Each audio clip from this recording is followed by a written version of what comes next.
오늘 사실 여러분들한테 기획전시 임진우 건축가의 감성풍경화첩을 소개해 드리려고 하는데 와가지고요, 저것도 굉장히 즐겁고 흥미로웠지만 진짜 재밌는 걸 발견했어요. 바로 이 전시인데요, 그 시절 그 책 추억의 베스트셀러. 이게 보니까 1981년서부터 이 베스트셀러 목록을 발표했는데 그 목록이 있고요, 그 목록에 맞춰서 책을 이렇게 전시해 놓은 겁니다. 그런데 1981년 베스트셀러랑 저쪽에 또 2010년까지 쫙 나열되어 있는데 그 베스트셀러 목록을 보니까 뭔가 사회상, 시대상 이런 것도 읽혀지고요. 아, 예전에 이런 게 유행했구나, 그런 것들이 보여줘가지고 굉장히 재밌었어요. 그러니까 베스트셀러 목록을 비교해보는 것만으로도 상당히 흥미가 유발이 되더라고요. 그래서 아마 이 그 시절 그 책 추억의 베스트셀러를 보시면 여러분들도 책을 잘 안 읽으시는 분들도 많거든요. 그럼에도 불구하고 아, 이 책 기억나, 뭐 그런 거 분명히 있을 거예요. 그렇죠? 네. 그래서 약간 그런 것들을 좀 비교하면서 보여드리도록 할게요. 이게 1981년 베스트셀러 목록인데요. 1위 옛날 한옛날, 저거는 뭔지 잘 모르겠는데 4위가 제3의 물결 엘빈 토플러. 아, 이때도 또 미래에 대한 관심이 엄청 났었죠. 그다음에 6위 인간시장. 이 장총찬의 활약이 굉장히 눈부셨던 인간시장. 한국판 슈퍼히어로였죠. 그리고 꼬마 니콜라가 보이고요. 저 꼬마 니콜라가 요즘에 네이버 오디오북에 나오는 그 친구잖아요. 예, 그 캐릭터고요. 코스모스, 칼 세이건의 코스모스는 이때부터 베스트셀러였네요. 지금도 베스트셀러잖아요. 그리고 낮은 대로 임하소서. 여기 보면 바로 옆에 낮은 대로 임하소서 전시가 되어 있거든요. 테스도 되어 있는데 여기 보면 13회 테스도 있고요. 야, 저런 책들이 잘 팔렸네요. 그러게. 네.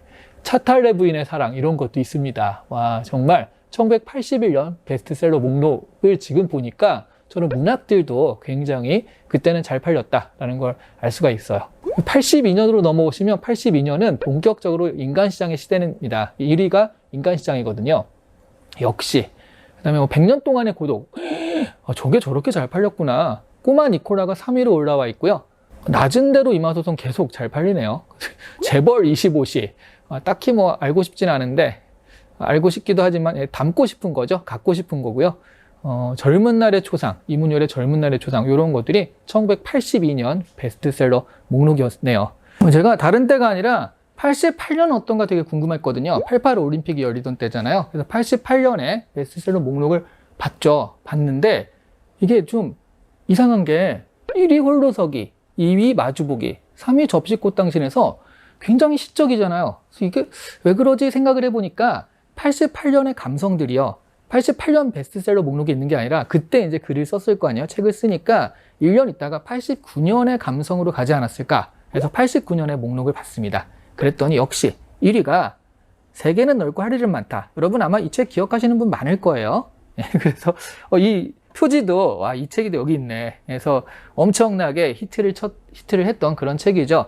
재밌는 게 이 김우중 회장이 이제 대우 회장님이셨는데 대우가 IMF 때 폭삭 안 좋아졌잖아요. 망했죠. 그러면서 89년에 이렇게 잘 나갔었는데 10년 있다가는 이게 또 흔적도 없이 사라지는 기업이 됐다는 게 참 아이러니하기도 합니다. 그래서 보면요, 1위가 세계는 넓고 할 일은 많잖아요. 근데 2위가 추락하는 것은 날개가 있다. 뭔가 암시적인 느낌이 살짝 들기도 합니다. 이것도 이제 관심이 가는 때는 언제냐면 역시 IMF 때죠. IMF 때는 어떤 책들이 잘 팔렸나. 근데 보니까 역시 97, 98보다는 99년, 그러니까 97, 98 한참 있고, 그리고 이걸 이겨내고 살짝 뭔가 새롭게 가는 99년에 좀 더 IMF의 감성이 들어가 있지 않을까 생각에, 97, 98년에 쓴 책이 99년에 이제 팔렸을 테니까요. 보면 1위가 오체불만족이에요. 여기 있죠, 오체불만족. 역시 뭔가 이럼에도 불구하고 여기 문구에 있네요. 상실의 시대를 헤쳐나갈 사람들에게 희망과 용기를 주는 감동의 메시지. 이게 1위였습니다. 역시 베스트셀러는 시대상을 반영할 수밖에 없네요. 그래서 오체불만족이 있었고, 그 다음에 2위가 맞아 죽을 각오를 하고 쓴 한국인 비판. 이분 안 죽으셨나? 네, 어쨌든 이 2위까지 했으니까 또 엄청 잘 팔린 책이 된 것 같고요. 빌 게이츠의 생각의 속도가 이때 또 엄청 팔렸네요. 3위가 됐었고요. 2000년 베스트셀러 목록으로 오니까요, 눈에 띄는 책이 하나 있습니다. 바로 이거죠. 해리포터와 마법사의 돌.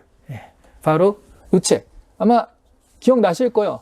지금은 표지가 좀 바뀌었는데 이게 해리포터의 완전 초창기 책이죠. 이 그림이랑 잘 안 보이시나? 네. 이렇게 해리포터. 빛나네요. 해리포터 마법사의 돌 기억이 나실 텐데 요거가 첫 번째였죠. 무소유 있다. 여러분 이 무소유가 무소유 책이요. 이게 법정 스님이 돌아가시면서 입적하시면서 이거를 발행하지 말라라고 해가지고 신작을 못 내잖아요. 그래서 이게 헌책방에서 저런 것들이 팔리는데 저게 굉장히 좋은 책인 경우에는 몇십만 원 단위로 저게 팔린대요. 그래가지고 이걸 보면 이건 얼마지? 여긴 헌책방이니까 역시 자 여러분 이게 책 상태가 그렇게 좋지도 않은데 지금 보면 3만 원이거든요. 잘 안 보이시나? 네. 3만 원입니다. 3만 원. 해가지고 무소유는 희귀본이 됐습니다. 네. 이걸 갖고 계시면 특히 이제 좋은 본으로 갖고 계시면 이거는 돈이 계속 올라갈 수밖에 없어요. 왜냐하면 이거는 더 이상 나오는 책이 아니니까. 그래서 무소유는 집에 계신 거는 꼭 찾아서 갖고 계시길 바라겠습니다. 2003년 베스트셀러 목록으로 오니까 눈에 띄는 게 있습니다. 이게 뭐냐면 여기 가보시면요. 여기에 그죠? 뭐가 눈에 띄어요? 저는 이거 토익이 이익훈 아이 오브 더 토익 그 다음에 토익 점수 마구마구 올려주는 토익 해가지고요. 그 전까지는 대부분 이쪽에 있었는데 그 전까지는 대부분 문학이라든가 뭐 에세이 뭐 이런 책들이 베스트셀러였거든요. 소설도 많았고요. 그런데 2003년 되면서 처음으로 영어책이 등장을 하게 돼요. 베스트셀러 목록에. IMF 때문에 많은 분들이 어려움을 겪었잖아요. 그게 이제 98년, 99년 그때 어려움을 겪은 친구들이 입학을 해가지고 대학교에 그리고 이 친구들이 나갈 때가 되는 게 한 2002년, 3년, 4년 뭐 이럴 때쯤 되니까 그러니까 이 친구들의 어떤 현실 감각? 이거는 뭔가 취업을 하고 이런 것들의 현실 감각이 그전 세대와는 좀 다르지 않았나. 그래서 토익 같은 것들 열심히 공부를 해가지고 시험도 열심히 보고 그러던 시대가 아니었나. 그래서 지금 2003년서부터는 베스트셀러 목록에 토익이 처음으로 등장을 합니다. 그러면서 이 뒤는요. 토익이 항상 베스트셀러 목록에 있어요. 2010년 여기 10년까지 나와 있는데 2010년까지 베스트셀러 목록에 계속 있고요. 지금은 사실 좀 근데 지금도 여전히 영어책은 많이 베스트셀러 목록에 들어가 있긴 하죠. 이때부터 시작이 되었네요. 2003년서부터네요. 2004년의 베스트셀러는 유난히 눈에 띄는 책이 많네요. 연금술사, 다빈치 코드, 선물, 설득의 심리학 이런 것들, 칼의 노래, 꽃으로 때리지 말라. 지금도 유명한 책들인 거죠, 주로. 그 다음에 칭찬은 고래도 춤추게 한다. 여기 바로 칭찬은 고래도 춤추게 한다도 있고요. 파울로 코엘류의 11분도 있습니다. 칭찬은 고래도 춤추게 한다. 저것도 정말 제목 하나로 먹어준 책이 아니었나. 그렇죠? 네. 그래서 고래를 춤추게 해서 뭐 했으려고 라는 그런 회의론도 분명히 있었지만 칭찬, 긍정적인 말 한마디가 얼마나 사람을 바꾸게 하는지에 대한 얘기들이어서 어떤 좀 희망적인 긍정적인 얘기들을 좀 했던 책인 것 같아요. 2005년으로 오면요. 2005년에는 뭐 지금 여기 보면 다빈치 코드나 지도 밖으로 행군하라 이런 것도 있지만 굉장히 특이한 게 해커스 토익이 처음 나와요. 지금도 아마 여러분 베스트셀러 목록에 해커스가 아직도 계속 나오잖아요. 그래서 해커스 토익이 처음 나오면서 2005년서부터 지금까지 해커스가 베스트셀러 목록에서 빠진 적이 없습니다. 이때 2005년에 처음 나왔네요. 해커스는요. 그리고 지금 아직도 해리포터와 혼혈왕자 요게 그렇죠. 2000년에 처음 나온 책이 2005년에도 계속 베스트셀러에서 시리즈가 계속되고 있었다. 엄청 팔았네요. 보니까.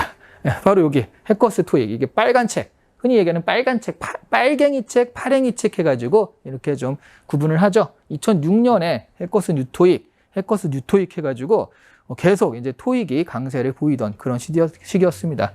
긍정의 힘 지금도 이제 많은 사람들이 얘기하는 긍정의 힘 책도 2006년에 처음 나온 책이네요. 2007년, 2008년에 경제위기가 있었잖아요. 그래서 이 경제위기 후에는 또 어땠나를 보기 위해서 2009년을 보면 되겠죠.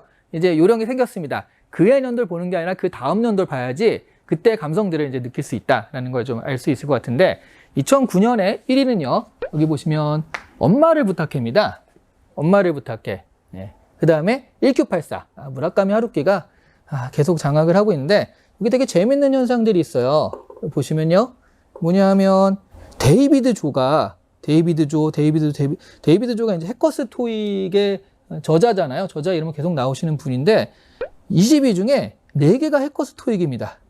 역시 경제위기 이후에 뭐가 중요하게 사람들이 생각했는지 좀 알 수 있을 것 같긴 하네요. 그리고 여기 보니까 다산북스가 4개의 통장이라는 책으로 다산북스가 처음으로 베스트셀러에 이름을 등록한 것 같은데 2009년이네요. 제가 왜 이렇게 반가워하냐 하면 얼마 전에 나온 제 책 메타버스의 시대가 다산북스에서 나왔거든요. 파이팅! 네, 이때 처음으로 나오셨네요. 네. 자, 그리고 여기 마지막 2010년, 여기가 2010년까지 되어 있으니까 마지막 2010년을 보면요. 이게 2010년이 경제 위기 이후에 어떤 얘기들이 좀 더, 그러니까 2007, 2008년, 2009년까지 갔던 경제 위기들의 그게 계속 가는 건데, 경제 위기가 있은 다음에 이런 일이 벌어졌죠. 그러니까 뭐냐면 빈익빈 부익부라고 할까? 그렇죠. 그러니까 경제 위기 때 사람들이 돈 있는 사람들은 더 투자를 해가지고 뭐 줍줍 한다고 그러잖아요. 그래서 더 돈을 벌 수 있었고 없으신 분들은 없어질 수밖에 없는. 그러니까 빈익빈 부익부가 심각해지면서 한국 사회 본격적으로 빈익빈 부익부에 대한 어떤 고민들이 등장을 하기 시작하는데 2010년 베스트셀러 목록을 보니까 역시 1위가 뭐냐면 잘 안 보이시죠? 이렇게는 잘 안 보여. 어떡하지? 네. 제가 알려드릴게요. 1위는 정의란 무엇인가입니다. 그래서 정의란 무엇인가? 야, 이게 빈익빈 부익부에 대해서 과연 정의, 공정한 게 무엇이지? 이런 그런 생각들이 이때부터 엄청 좀 생각을 많이 하게 된 것 같아요. 그래서 이 정의란 무엇인가는 굉장히 재밌는 책인데 마이클 샌델 교수가 미국에서 한 10만 부 정도 팔았거든요. 그 미국에서도 굉장히 히트한 책입니다. 10만 부면. 그런데 한국에서는요, 누적으로 200만 부가 팔려요. 그래서 마이클 샌델 교수가 내한하기도 하고요. 상당히 한국을 사랑하는 걸로 알고 있습니다. 아마 이때부터 한국이 계속 정의란 무엇이지? 뭐 이런 것들에 대해서 아직도 그 대답을 찾고 있는 중이라고 생각하시면 될 것 같아요. 지금 서울책보고에서는 기획전시가 감성 화첩 이런 것도 있지만 여기 그 시절 그 책 추억의 베스트셀러 해가지고 기획전시가 이루어지고 있습니다. 근데 정말 옛날 책들 보니까 감회가 새롭다고 해야 되나? 그리고 또 그런 것도 있는 것 같아요.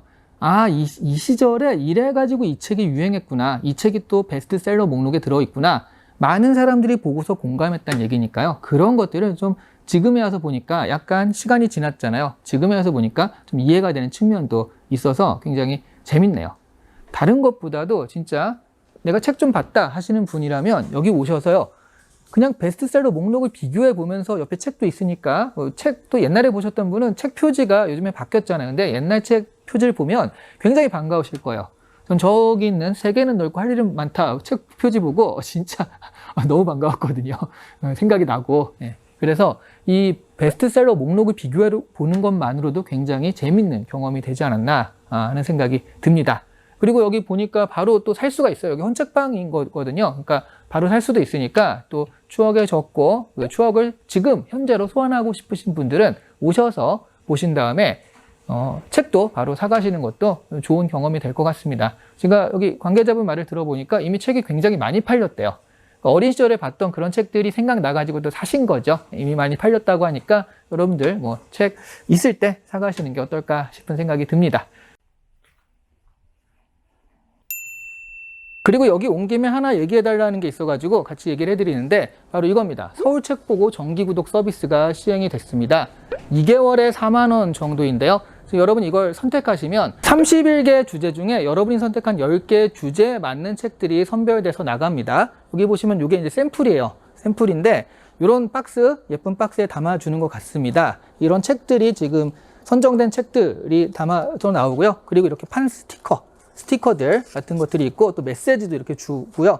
그리고 서울책보고의 매거진이죠. 매거진도 같이 드린다고 합니다. 자, 요것이 서울책보고에서 정기구독 서비스 큐레이션 하는 것들인데 이게 뭐 매달 있는 것이 아니라 보니까 분기에 한 번씩 정도 있어요. 그러니까 그 분기 놓치지 마시고요. 10월, 11월, 12월 해가지고 한 번 있을 것 같긴 한데 계절마다 있다고 그래요. 그러니까 놓치지 마시고 정기구독 서비스도 한번 살펴보시길 바랄게요.